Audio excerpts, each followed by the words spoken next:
রাতে খাবার টেবিলে বসে খবরটা পেলাম, রাত ৯টা ২০-তে মারা গেছে আমার ছেলেবেলার বন্ধু অতনু। মফস্বলের ছেলে আমরা, চাকরি সূত্রে কলকাতায় আসা। আমার বিয়ের ১ বছর পর বিয়ে করে অতনু। আমাদের দুটো পরিবারের মধ্যে দারুণ সখ্যতা ছিল। পাশাপাশি বাড়ি না হলেও সপ্তাহে ৩-৪ দিন একসাথে খাওয়া দাওয়া, ছুটির দিনে বেড়ানো, বছরে একবার পাহাড় দেখা, কোনোটাই বাদ ছিল না। আচার ব্যবহারে অতি সাধারণ ছিল অতনু।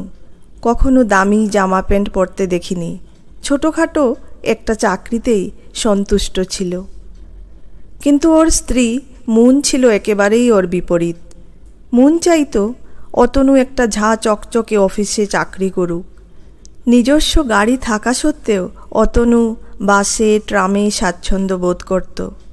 কিন্তু আমি ছিলাম উচ্চাকাঙ্ক্ষী। কিভাবে সবচেয়ে উঁচু জায়গায় পৌঁছানো যায় সেটাই ছিল আমার লক্ষ্য। অতনু আমায় প্রায়ই বলতো, কি হবে ভাই এত টাকা জমিয়ে, একদিন তো সব ছেড়ে একাই চলে যেতে হবে। তখন আমি হেসে বলতাম, তুই বরং হিমালয়ে গিয়ে তপস্যা কর, ওটাই তোকে মানাবে ভালো। মুন অতনুকে বলতো, ইন্দ্রদার মতো হতে পারো না? ভালো লাগতো মুনের আমাকে। স্মার্ট ঝকঝকে সুন্দর মুনকে আমারও খারাপ লাগতো না। আমার সাথে ওর অনেক ব্যাপারে মিল খুঁজে পেতাম। উল্টো দিকে আমার বউ সোহিনী ছিল একেবারেই গোবেচারা। সারাদিন পুজো পাঠ, রান্নাঘর আর আমার দীর্ঘায়ু কামনা, এই ছিল ওর কাজ। রাজনীতি, খেলাধুলা, সিনেমা কোনো বিষয়েই ওর কোনো আগ্রহ ছিল না। ওর সাথে গল্প করতে বসা মানে নিজের মেজাজ নষ্ট করা। অন্যদিকে মুনের সাথে কথা বলতে বসলে কখন যে সময় কেটে যেত বুঝতেই পারতাম না। অজানাকে জানার, অচেনাকে চেনার এক অদম্য ইচ্ছে ছিল মুনের মধ্যে। আমার খুব ভালো লাগতো এটা। ধীরে ধীরে একে অপরের কাছাকাছি এলাম। অতনুর অনুপস্থিতিতে যেতাম ওর বাড়ি। ওরই বিছানায় ওর স্ত্রীর সাথে সহবাস করেছি দিনের পর দিন। পাপবোধ হয়নি কখনো। মনে হতো আমি আর মন দুজনে একে অপরের জন্য পারফেক্ট ম্যাচ। অতনু আর সোহিনী একেবারেই বেমানান আমাদের কাছে। সোহিনী যদিও বুঝত যে আমি ওকে নানা কারণে অপছন্দ করি, তবে আমার পছন্দ যে মুন সেটা কখনোই বুঝেনি। মুনকে নিজের বোন ছাড়া কখনো অন্য কিছু ভাবেনি সোহিনী। বললাম না, আমার বউ বরাবরই একটু বোকা ধরনের। সোহিনী বলতো, অতনু নাকি ভগবান, ওর মতো ভালো মানুষ নাকি ও আগে কখনো দেখেনি। আমি মনে মনে ভাবতাম, ঠিক লোককেই বেছেছে এতদিনে, দুজনেই তো কুয়োর ব্যাঙ।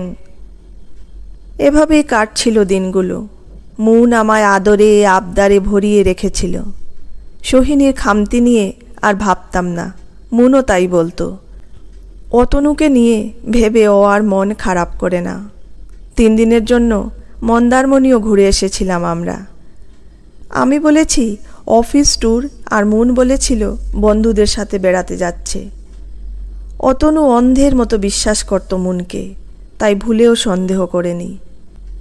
মুন যখন অতনুকে বলতো, তোমাকে মোটেও আমার সাথে মানায় না, তখন অতনু হেসে বলতো, তুমি বললেই হলো, বিপরীত মেরুতেই তো আকর্ষণ হয়। মন্দারমণি যাওয়ার সময় সোহিনী তো আমাকে ঠাকুরের ফুলও দিয়ে দিয়েছিল, যাতে আমার কোনো ক্ষতি না হয়। বিবেক বলে যে জিনিসটা আমাদের মধ্যে আছে, সেটা একেবারেই যে খোঁচা মারত না তা নয়। তখন নিজের মনে বলতাম, যা করছি বেশ করছি, অনেকটা ওই চারবাগদের মতো আর কি, নিজের সুখের জন্য যা খুশি তাই করব। কিন্তু ধরা পড়ে গেলাম। আমার শার্টের একটা বোতাম ওর বাড়ির বিছানায় দেখতে পেয়ে গেল অতনু। ওটা যে আমারই বোতাম সেটা বুঝতে অতনুর কোনো অসুবিধা হয়নি, কারণ পুজোয় জামাটা আমাকে ওই কিনে দিয়েছিল, এবং স্পেশালি ওই বোতামটা ভীষণ পছন্দ হয়েছিল আমার, তাই অতনু জামাটা আমায় গিফট করে। অতনু বোতামটা পেয়ে মুনকে কিছু বলেনি। 10 মিনিট পর বাড়ি থেকে বেরিয়ে গিয়েছিল। মুন আমাকে ফোন করে বলায় আমি তো ভাবলাম হয়ে গেল। এক্ষুনি সোহিনীর কাছে এসে সব বলবে অতনু, আর সোহিনী ওর কথা অক্ষরে অক্ষরে বিশ্বাস করবে। কিন্তু সেরকম কিছুই হলো না। আমি অফিস থেকে বাড়ি ফিরে দেখলাম সোহিনী চিকেন রান্না করতে ব্যস্ত। আমাকে বলল, তাড়াতাড়ি হাত মুখ ধুয়ে গরম গরম মাংস ভাত খেয়ে নাও। সোহিনীর কথা শুনে আমার ঘাম দিয়ে জ্বর ছাড়ল। যাক বাবা, অতনু তাহলে আসেনি এখানে। মুন মেসেজ করে বলেছিল 1 ঘন্টা পর অতনু বাড়ি ফিরে এসেছে। নিশ্চিন্ত হয়ে খেতে বসলাম আমি। দুগাল খাওয়ার পর মুনের ফোন। অতনু আর নেই। বাড়ি ফিরে মুনের সাথে আর কোনো কথা বলেনি অতনু। চুপচাপ নিজের ঘরে গিয়ে শুয়ে পড়েছিল। 9টা নাগাদ রাতে রুটি খাবে নাকি ভাত সেটা জানার জন্য অতনুকে ডাকতে গিয়ে মুন দেখল বিছানায় নিথর শরীরটা পড়ে রয়েছে অতনুর। সোহিনীকে বলতেই ও কিছুক্ষণ আমার মুখের দিকে তাকিয়ে রইল। তারপর দৌড়ে উঠে বেসিনে গিয়ে বমি করল। ও কি অসুস্থ হয়ে পড়ল নাকি? আমি দৌড়ে গিয়ে সোহিনীকে ধরতে ও নিজেকে সামলে আমার হাত ছাড়িয়ে নিজের ঘরে চলে গেল। খুব শ্রদ্ধা করত অতনুকে সোহিনী, সেটা আমার থেকে বেশি আর কে জানে। তাই হয়তো মেনে নিতে পারছে না। খাওয়া ফেলে বারান্দায় গিয়ে দাঁড়িয়েছিলাম অনেকক্ষণ। রাতের আকাশের দিকে তাকিয়ে ভাবছিলাম, সবাই তো বলে মরে যাওয়ার পর মানুষেরা আকাশের তারা হয়ে যায়। তবে সেদিন আকাশে তারাদের দেখা পাইনি। আকাশ ঘন কালো মেঘে ঢাকা ছিল। তবে কি অতনু আমার জন্যই মারা গেল? বিবেক বলে বস্তুটি কোথা থেকে এসে আবার জ্বালাতে শুরু করলো আমায়। ঘড়িতে তখন রাত প্রায় 10:30। এবার তো যেতে হবে অতনুর বাড়ি। হঠাৎ মনে পড়ল সোহিনীর কথা। তখন যে নিজের ঘরে চলে গেল, তারপর তো আর দেখতে পেলাম না। সোহিনীর ঘরে ঢুকে দেখলাম এলো চুলে খাটের কাছে মাটিতে বসে কাঁদছে।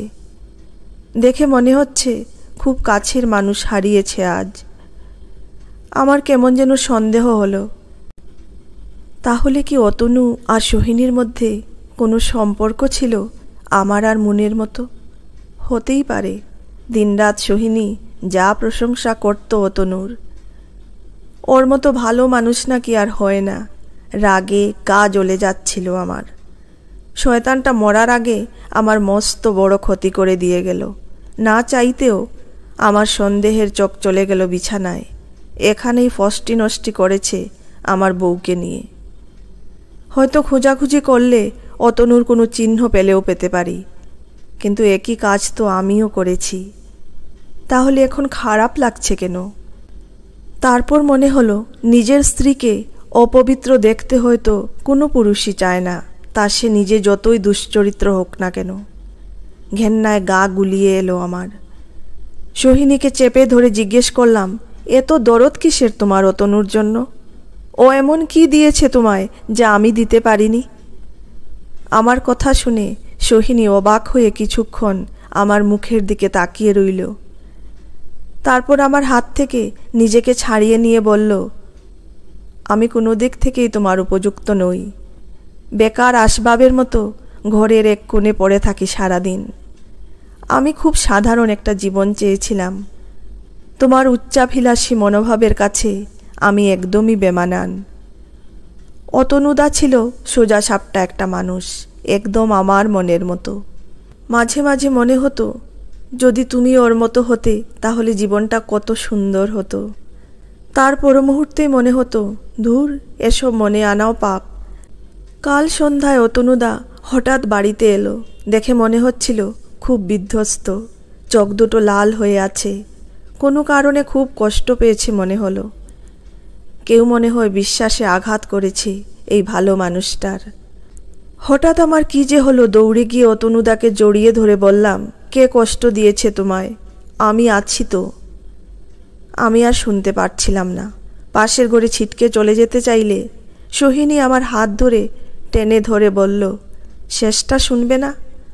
অতনুদা আমার মাথায় হাত বুলিয়ে বলল, তেমন কিছু হয়নি রে। জীবনের একটা হিসেব শুধু মিলল না, তাই একটু খারাপ লাগছে। তখন আমি বললাম, তোমার আমাকে ভালো লাগে না? তখন হেসে বলল, পাগল, তাহলে ইন্দ্র আমাকে আস্ত রাখবে? তোর আড়ালে তো শুধু তোর প্রশংসাই করে আমার কাছে। কালকেই তো বলছিল সোহিনী চিকেনটা যা রাঁধে না, একদম ফাটাফাটি। আমি অবাক হয়ে বললাম, তাই? আমি তো জানতাম ও আমাকে নিয়ে ভাবেই না। কে বলল তোকে?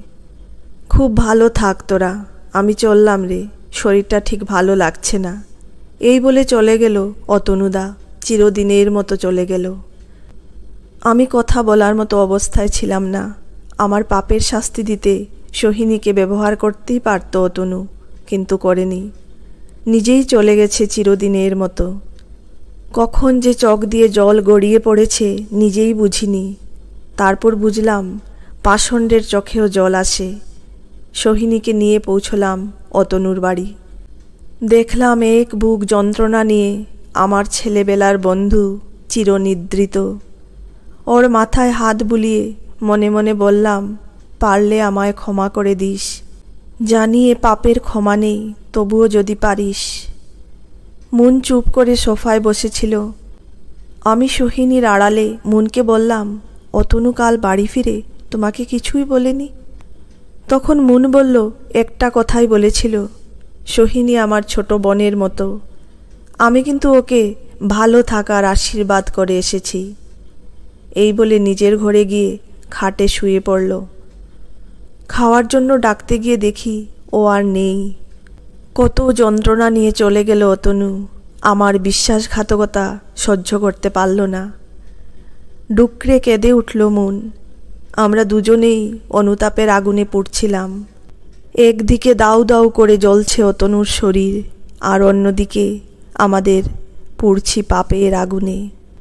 কাজকর্ম শেষ করে সোহিনীকে নিয়ে বাড়ি ফিরে ওকে বললাম, অতনু ঠিকই বলেছিল, আমি তো সব সময় তোমার কথাই বলতাম। সোহিনী তৃপ্তির হাসিতে জড়িয়ে ধরল আমায়। ভাবলাম নিজেকে শুধরবার একটা সুযোগ পেয়েছি, তাই সোহিনীকে হারানোর ভয়ে নিজের সত্যিটা বলিনি আজও। মুনের সাথে আর কোনো যোগাযোগ নেই আমার, তবে সোহিনী নিয়মিত মুনের সাথে যোগাযোগ রাখে। ওর বিপদে আপদে দৌড়ে যায়। এখনও প্রতিদিন রাতে বেলকনিতে দাঁড়িয়ে রাতের আকাশে অগণিত তারাদের মাঝে আমার বন্ধুকে খুঁজি আমি। নিজে চলে গিয়ে চরম শাস্তি দিয়ে গেল আমায়, সারা জীবন জ্বলে পুড়ে বেঁচে থাকার শাস্তি।